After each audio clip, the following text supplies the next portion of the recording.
Hey, what's going on, guys? Back with another reaction. Today we're checking out Zagreus.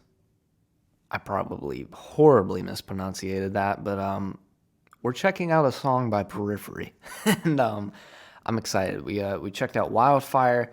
That was really good. Basically, synopsis of what I said in that video, which you should go check out. So far, we're sounding like Periphery, but it sounds like a new record. It doesn't sound like P4 Continued or P3 or any of the old stuff. Sounds like something new, which is good. You know, it's good for a band to be able to stay on brand and still, evolve the sound. So anyway, enough of my blabbering. Let's get right into it. Starting off with another drum fill. Kind of starting off similar to the other one.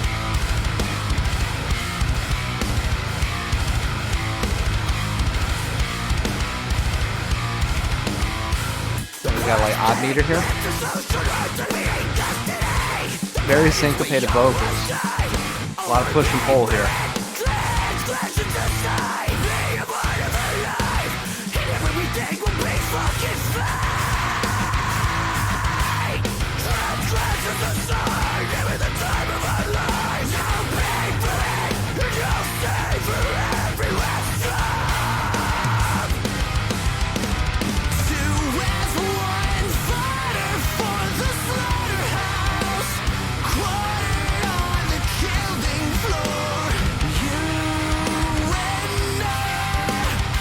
I like how he slightly held out that vocal there. There's a little more impact to it. Sounds like we're on drop G, 6 string.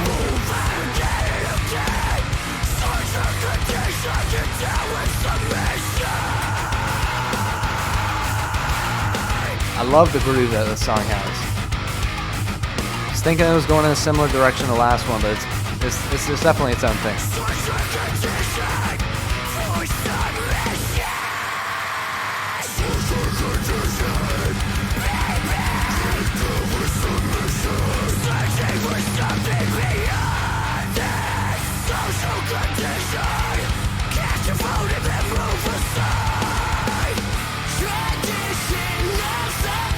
Ooh, climbing. Back down.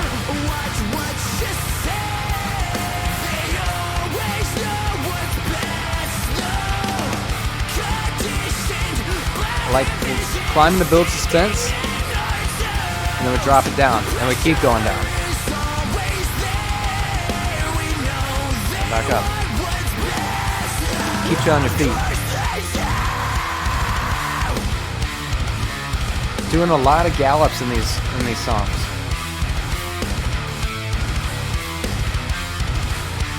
They just hit like a Mack truck because of that kick drum, man.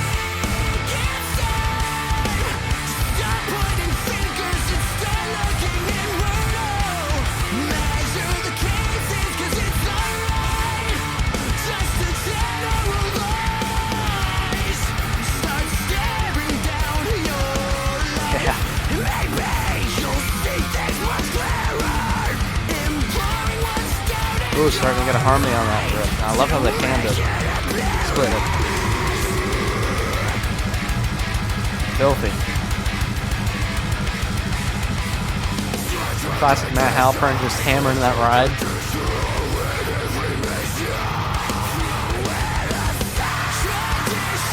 Back to the chorus. Again.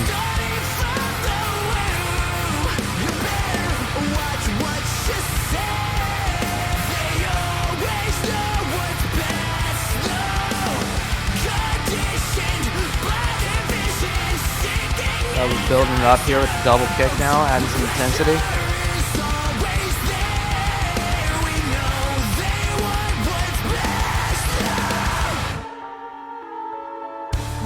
Look at full drop. Ooh.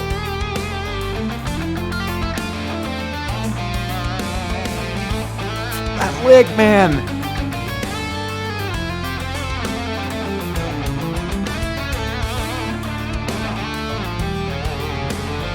Like a call and response there for a second. I don't know if that's just a mix.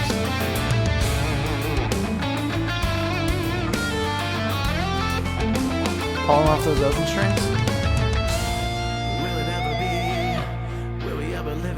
honesty. Cool. 'Cause we're falling apart, falling And I guess Mark on that one. Whoever it was, killer. Will it ever be? Will we ever live another day in honesty? The low vocals. Falling apart, right from the start, you and I. That's awesome. Will it ever be? Will we ever This is such a different tone for Spencer. I love these big open chords they're playing too.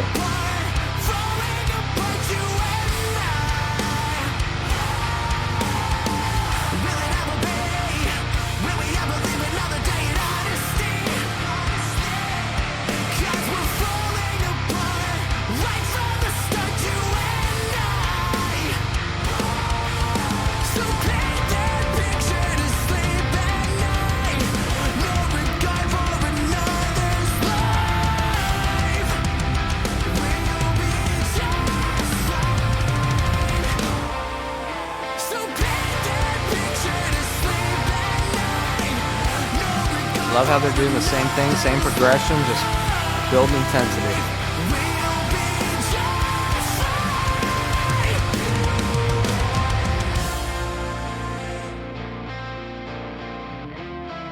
Oh, that guitar tone. So good.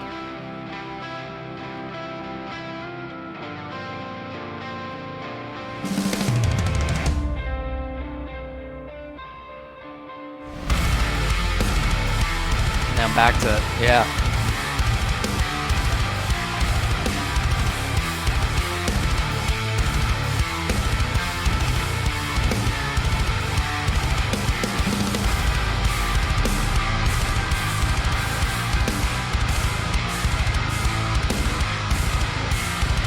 Halftime in it.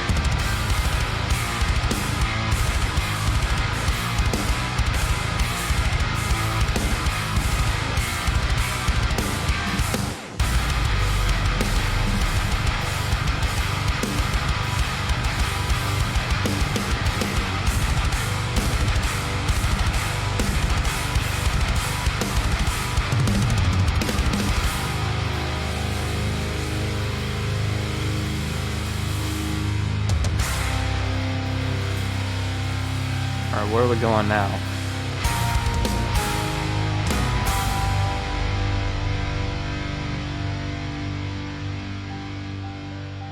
Going to the light part.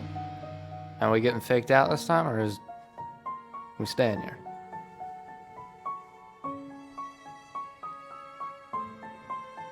Very, very eerie. Okay.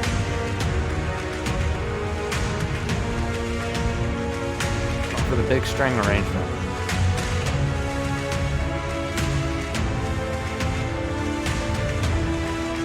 Last one we went to jazz, this one we're kind of going cinematic.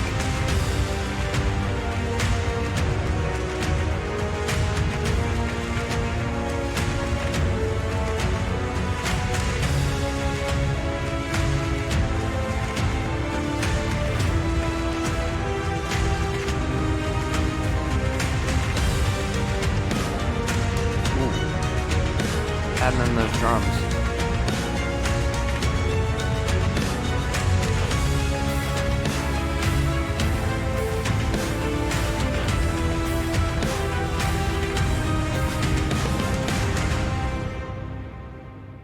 Now, cold drop, just like the last one. Almost sounds like that's going in to another track, which would be cool seeing if they do like a continuity record, which wouldn't surprise me with how much we kind of got teased that maybe this would be a another Juggernaut record in the early stages of writing. So it wouldn't surprise me if they did something like that with some more continuous tracks and kind of leaning into that. That was a cool track. Again, like at the said at the start, it kind of sounded a little bit like the last one, Wildfire. At the start, you know, it had the similar flavor, which, you know, listening back to back, I think you can hear it. So it was kind of an interesting choice to pick these back to back. Obviously, they're not sequential on the record. I think one's at the very beginning and one's at the very end, or near the end. But obviously, as the song progressed on, it was not the same thing at all, um, which is cool. It's cool to see that there's some continuity. You can definitely hear where it is. I feel like this one you can definitely hear a lot more of that P4 DNA in it. This definitely feels like a kind of a successor to Reptile. Obviously, not in the full length, 15-minute, wild ride that song is, but same tuning, kind of got that like string section, very low dynamic guitars that are in just that emotional bridge section to bring it, ramp up the intensity a little bit afterwards.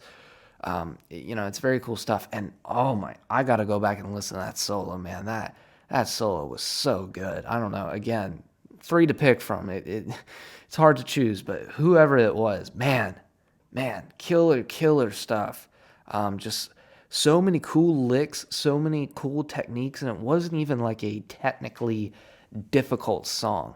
It was just right on the money with where it needed to be emotionally. It was right on the money where it needed to be intensity wise. And the one thing that stood about me about this track, speaking of intensity, is the dynamics. And it was a masterclass in dynamics and also building tension and releasing it. Like I said, in that like kind of core, I don't even know if you can label stuff in Periphery songs, verses and choruses, because of how many different sections there are. But the thing that I was kind of calling the chorus, the walk up, the build up, build it, bring it back down, keep going down, and then obviously near the end it kind of got a little shifty. But it was cool to see that, because normally you see these choruses that just keep going up, keep going up, keep going up, or, vice versa, keep going down, on and on. This, blending the two, which is nice, and, continuing to build. It wasn't just a walk up and then you go down type thing. That's another classic. So again, kind of bucking the trend of what is normal in, traditional rock music, or as far as the pop song structure. And it's cool to see these things and really being able to tune in and listen to them. It's like, oh, that's what they're doing there, and it's different, and it's cool to see it work out like that. And yeah, just a masterclass in intensity, and how to bring it up at the times where you need it and bring it back down where you need it, and just to keep it as an emotional ride instead of in a stagnant emotional just one thing. It's either all intensity or all somber stuff. You're able to take the listener on a journey, and it kind of plays into the cinematic feel that you got at the end of the song with the strings and all of that.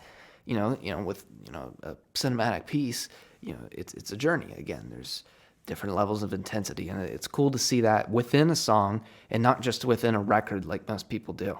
And obviously, Periphery doing these 7-8 minute, in the case of Reptile, 15-minute songs, it gives you that opportunity it gives you more space to take that journey. Whereas like a 3-minute song that you'd hear on the radio, it's really no opportunity for that. It's really kind of, it limits you, and it gives you a larger canvas to paint on as a musician, figuratively speaking. But yeah, really cool stuff. I can't wait for this record, and very short turnaround time, which is interesting to see how they did this with 2-month turnaround on the singles. Back in the day, or I say back in the day, but like 8 years ago or whatever, that's how they were doing it. 1-2 singles and then come out with the record. Now people will be coming out with like sometimes 6 singles on a record, and really just stretching it out. So it's cool, or not cool, maybe interesting to see that they're shortening this time. So we'll see how it plays out. I'm like I said, I always love talking about the release strategy or business side of this stuff, because that I relate to that with my music. But anyway, thank you guys so much for watching. Stay tuned for more Periphery reactions in the future, and I'll catch you on the next one.